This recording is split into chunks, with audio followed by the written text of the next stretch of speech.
سبق نمبر 1 حمد اسماعیل میرٹھی۔ اسماعیل میرٹھی 1844 تا 1917 عیسوی۔ اپنے شوق اور محنت سے انہوں نے بڑی ترقی حاصل کی۔ عربی فارسی کی تعلیم حاصل کرنے کے بعد محکمہ تعلیم میں ملازم ہو گئے۔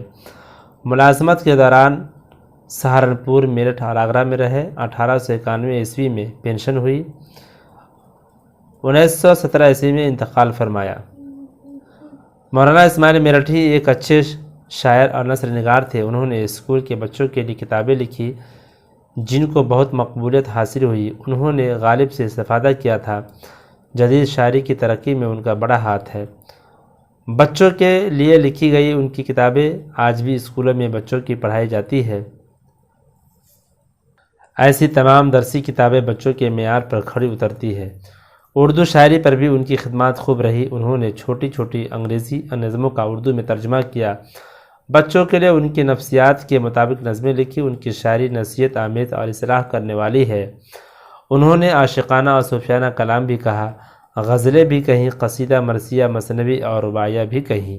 مولانا کے کلام میں سادگی، محاکات اور تصوف کی چاشنی کا لطف ہے۔ اردو کے وہ پہلے شاعر ہیں جنہوں نے انگریزی کے بعض نظموں کا کامیاب ترجمہ کیا ہے۔ اسماعیل میرٹھی کی زبان سادہ اور نفیس ہے۔ انہوں نے بچوں کے لیے جو نظمیں لکھی ان میں اخلاقیات کا درس دیا ہے۔ ان کی شاعری کا انداز نرالا ہے۔ محاکاتی شاعری ان کی خاص شناخت ہے۔ اصلاحی اور مقصدی ذہن ان کے نظموں میں خوب ہے۔ چھوٹی چھوٹی باتوں سے بڑے نتائج پیدا کرنا مولانا کا خاص وصف ہے۔ بلا شبہ آج بھی وہ بچوں کے شاعر کی حیثیت سے اردو ادب میں مشہور ہیں۔ الفاظ و معنی: خوشنما، خوبصورت، اچھا دکھائی دینے والا، چشمہ، جھرنا، آبشار، خلعت، پوشاک، قیمتی لباس جو بادشاہ اور امیر کی طرف سے دیا جائے، تسبیح خواں، تسبیح پڑھنے والا، ثناخوانی کرنے والا، میسر، ملنا، عطا ہونا، قدرداں، قدر کرنے والا، رائے گاں، بیکار، فضول، اکارت، کارخانہ، کام کرنے کی جگہ، مراد دنیا۔ نظم کا خلاصہ اور مرکزی خیال: مولانا اسماعیل میرٹھی کا شمار اردو کے صف اول کے شاعروں میں ہوتا ہے۔ زبان و بیان کے معاملے میں ان کا کلام اپنی مثال آپ ہے۔ انداز بیان بھی لاجواب ہے۔ حمد وہ اشعار یا نظم ہوتی ہے جس میں خدا تعالیٰ کے حمد و ثنا تعریف بیان کی جائے اور اس کی نعمتوں اور احسانات کا شکر ادا کیا جائے۔ مولانا اسماعیل میرٹھی اس حمد میں باری تعالیٰ کی تعریف کو بڑے ادب کے ساتھ پر انداز میں پیش کرتے ہیں۔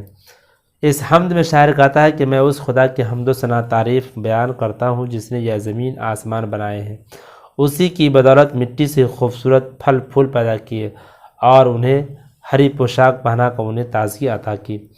یہ خدا ہی کی ذرہ نوازی ہے کہ اس نے ہمیں سورج کے ذریعے گرمی اور روشنی عطا کی۔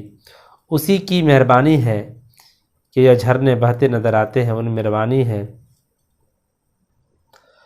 خدا تعالیٰ نے طرح طرح کے پرندے بنائے ہیں جو ہر وقت اس کی عظمت کے نغمے گنگناتے رہتے ہیں، یعنی حمد و ثنا میں مشغول رہتے ہیں۔ اے خدا، تیری رحمت کا میں کہاں تک شکر ادا کروں، کیونکہ تو نے ہمیں بے شمار نعمتوں سے نوازا ہے۔ ہمیں چاہیے کہ ہم خدا کی دی ہوئی نعمتوں کی قدر کریں۔ حمد کے آخری شعر میں شاعر فرماتا ہے کہ اے خدا، کائنات کی ہر چیز میں تیری کاریگری جلوہ گر ہے۔ اے خدا، تو نے یہ دنیا روپی کا کارخانہ فضول اور بیکار نہیں بنایا، بلکہ ایک مقصد کے تحت اس دنیا کا وجود قائم کیا ہے۔ مرکزی خیال: اس حمد میں شاعر نے خدا تعالیٰ کی عطا کی گئی نعمتوں کا ذکر بڑی خوبصورتی کے ساتھ کیا ہے اور ساتھ ہی یہ بھی بتایا ہے خدا نے یہ دنیا بے مقصد نہیں بنائی، بلکہ ایک مقصد کے تحت یہ دنیا قائم کی ہے۔ اس لیے ہمیں چاہیے کہ ہم خدا کی عطا کردہ نعمتوں کی قدر کریں اور خدا کی حمد و ثنا کرتے رہیں۔ نظم کے اشعار کی تشریح: تعریف اس خدا کی جس نے جہاں بنایا، کیسی زمین بنائی کہ آسماں بنایا۔ سیاق و سباق: یہ شعر ہمارے نصاب میں شامل حمد سے لیا گیا ہے۔ اس کے شاعر مولانا اسماعیل میرٹھی ہے۔ اس حمد میں شاعر نے خدا کے حمد و ثنا یعنی تعریف بیان کی ہے۔ شعر میں مولانا اسماعیل میرٹھی خدا تعالیٰ کی حمد و ثنا کرتے ہوئے کہتے ہیں کہ میں اس خدا کی تعریف کرتا ہوں جس نے یہ جہاں بنایا ہے اور اپنی کرشمہ سازی سے اس نے یہ خوبصورت زمین اور آسمان بنائے اور وہ حمد و ثنا کے قابل ہیں۔ مٹی سے بیل بوٹے کیا خوشنما اگائے، پہنا کے سبز خلت ان کو جواب بنایا۔ تشریح اس شعر میں مولانا اسماعیل میرٹھی فرماتے ہیں کہ اے رب کریم، تیری ہی کاریگری ہے کہ تو نے مٹی سے پھل پھول پیدا کیے اور انہیں ہری پوشاک پہنا کر اور بھی خوبصورت بنایا، زمین کی خوبصورتی میں ہریالی سے اضافہ کیا، سورج سے ہم نے پائی گرمی بھی روشنی بھی، کیا خوب چشمہ تو نے اے مہرباں بنایا۔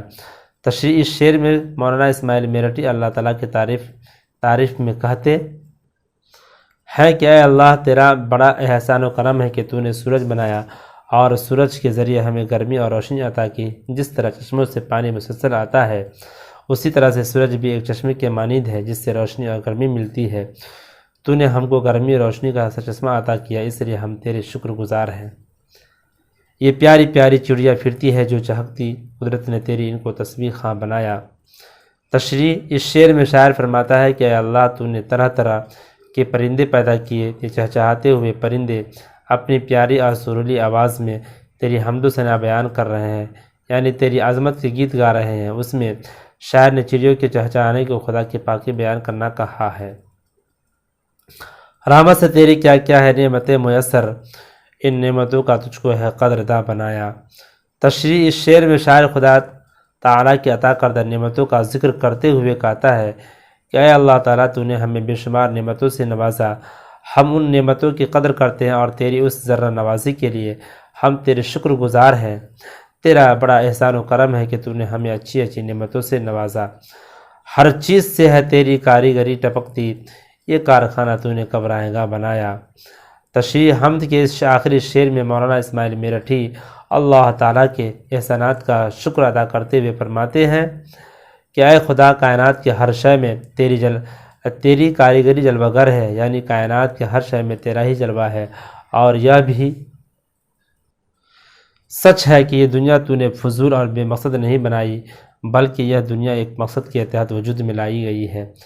مشقی سوالات و جوابات۔ سوال: شاعر نے بیل بوٹوں کو مٹی سے اگایا ہوا کیوں کہا ہے؟ ہر نباتات خدا کی قدرت سے مٹی سے ہی سے اگتے ہیں، اس لیے شاعر نے بیل بوٹوں کو مٹی سے اگایا ہوا کہا ہے۔ سوال ہے: سورج کو چشمہ کیوں کہا گیا ہے؟ شاعر نے سورج کو چشمہ اس لیے کہا کہ سورج سے ہمیں روشنی اور گرمی چشمے کی طرح سے مسلسل ملتی ہے، اس روشنی سے ہی پھل اور اناج پکتے ہیں۔ سوال: چڑیا خدا کی تسبیح کس طرح کرتی ہیں؟ تسبیح خواں کے معنی خدا کی پاکی بیان کرنے والا۔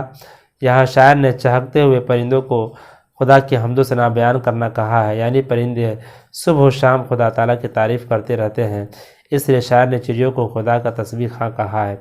چڑیا خدا کی تسبیح صبح و شام اپنی سریلی آواز میں چہچہا کر بیان کرتی ہے۔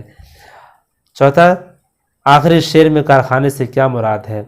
آخری شعر میں کارخانے سے مراد یہ دنیا ہے جس میں ہر گھڑی انقلاب برپا ہوتا رہتا ہے۔